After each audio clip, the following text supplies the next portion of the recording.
Hello, friends. It's great to be back with you again. Let us see what Samartha Ramdas Swami has said in his 168th shloka. Kari vritti jo santato santazana durasha gune jo nabhe dainyavana उपाधि देहे बुद्धि ते वाढवीते परिसज्जना के विबाधु शकेते. He who is immersed in that essence know him as a saint. He is not the one who is miserable and having wicked desires. Afflictions grow when there is body consciousness, but the saint is unaffected by such body awareness. Samartha Ramdas Swami explained why we should be in the company of the saints in the last five shlokas. Now, in this shloka, he is explaining how to identify who is a saint. In order to be in the company of the saints, we need to really know who fits in the definition of a saint. It cannot be just by the prefix or self declared sainthood, which we might see in some cases.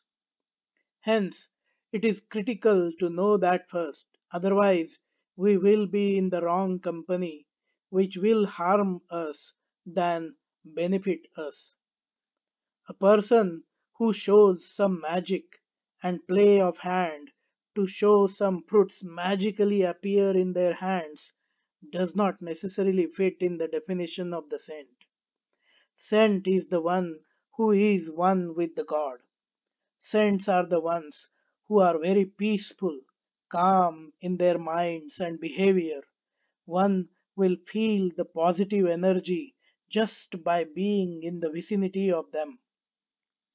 Just like when you go to a temple, you feel the smell of the sandalwood, agarbatti, and incense stick, or your mind suddenly feels the calmness, probably because of the continuous mantra chanting happening in the temple.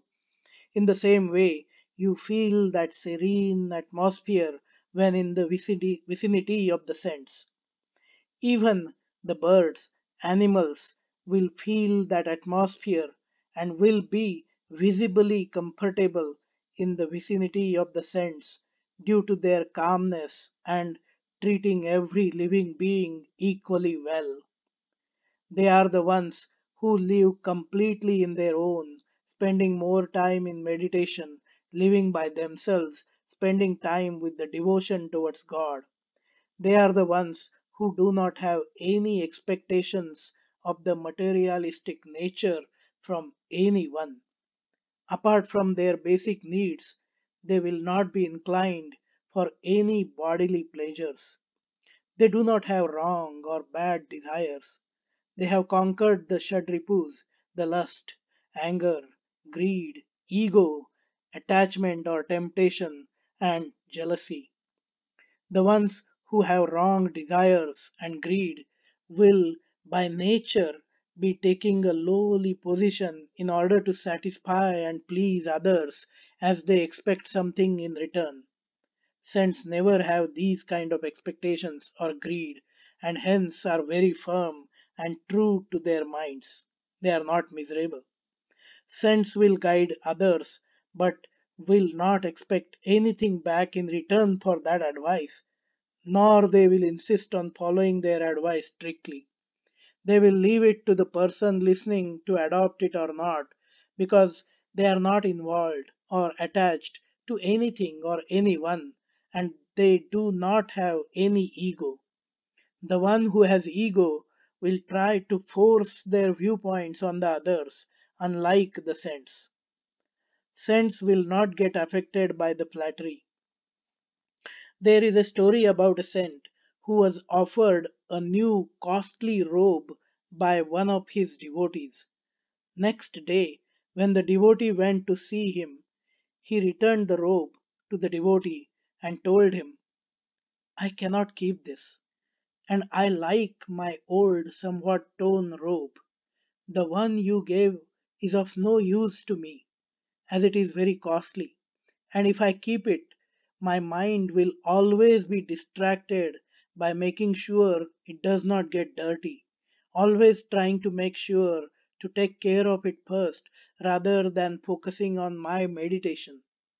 Yesterday, when I asked you to leave it there, it was just to make you happy.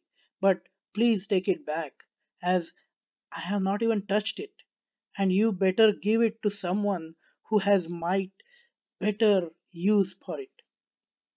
Saints know their basic needs for keeping the body and mind clean and healthy, but that's about it.